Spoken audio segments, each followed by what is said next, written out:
Before the Micro, there was no reason to have a computer in the home. There was no way you could have a computer in a home because they were huge, expensive, room-filling machines. There was no way you could afford one because in today's terms they cost millions of pounds and needed an army of technicians to keep them running. But this was all about to change.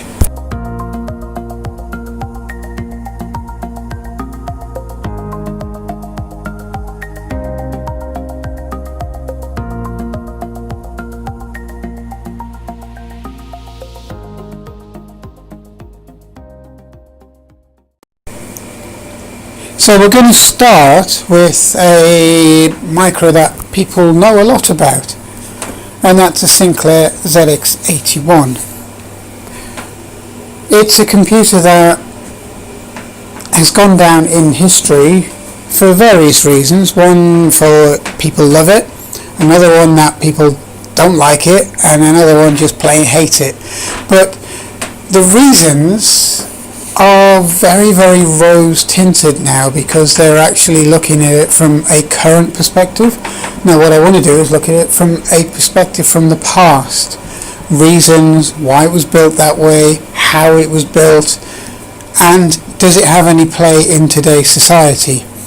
And now as we go through this, I'm going to go through all of the steps and all of the thought processes of what it was like to be there and then what it's like now. So, we're going to make a start. Okay, so we'll start with the specifications of this small machine. It's alright, it's not bad for its day, especially when you consider the competition out there. It was a Z80 CPU powered machine, 3.25 megahertz. It has an 8K ROM containing BASIC, and it also has a 1K internal RAM, that's including video frame buffer as well.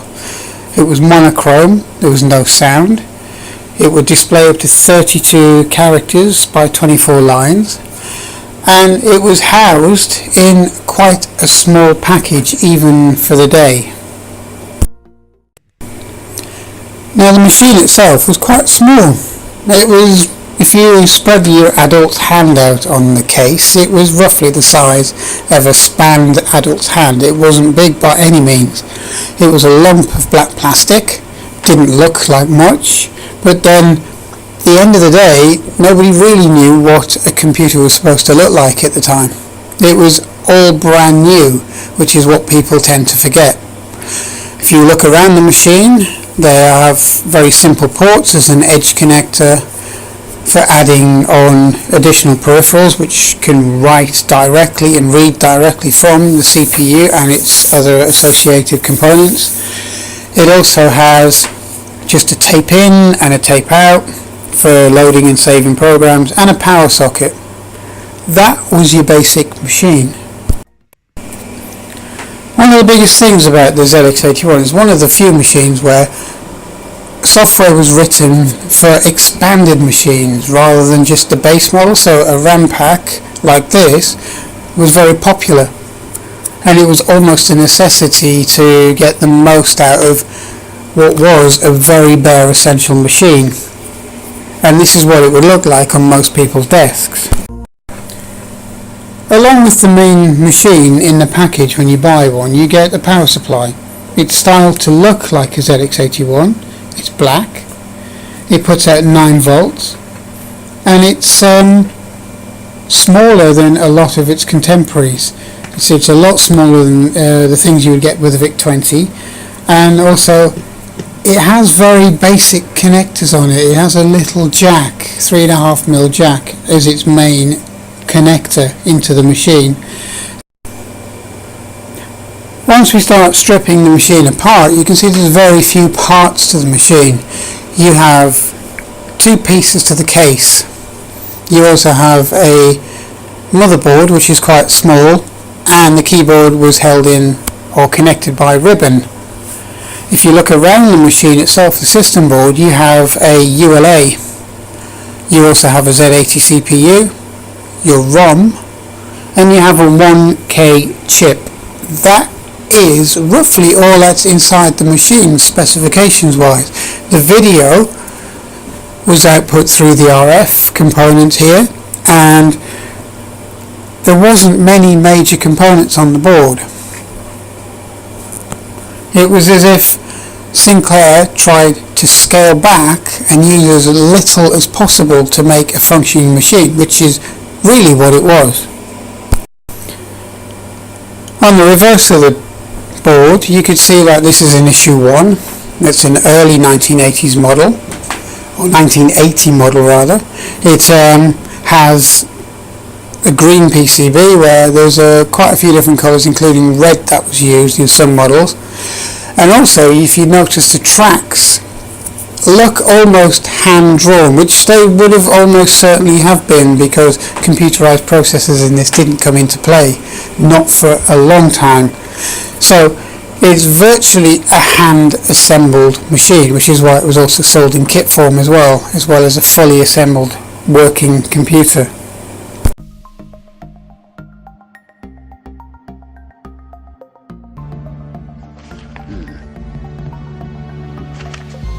So expensive.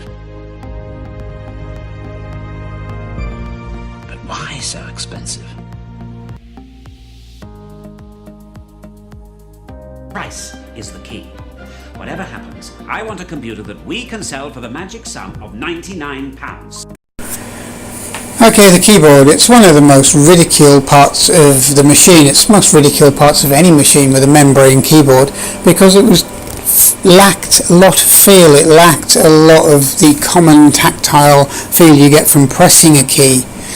There was no feedback. It was a flat piece of plastic. But what you forget is, if Sinclair had added a full travel keyboard on this with micro switches and key switches and so on to make it a nice touchable unit, you would be paying 3 times the amount of what the computer cost, and that would be taking away the advantage of having a low-cost computer. And when you think about it nowadays, we don't moan about having no feel, we don't whine about, oh, it's not very tactile, because all of our devices that we use, from tablets to mobile phones, have an on-screen flat keyboard. There's very little difference. The only difference is that at the time people were expecting, in quotes, a typewriter style keyboard. Okay, so are they useful today? Is the micro from 30, 40 years ago useful today?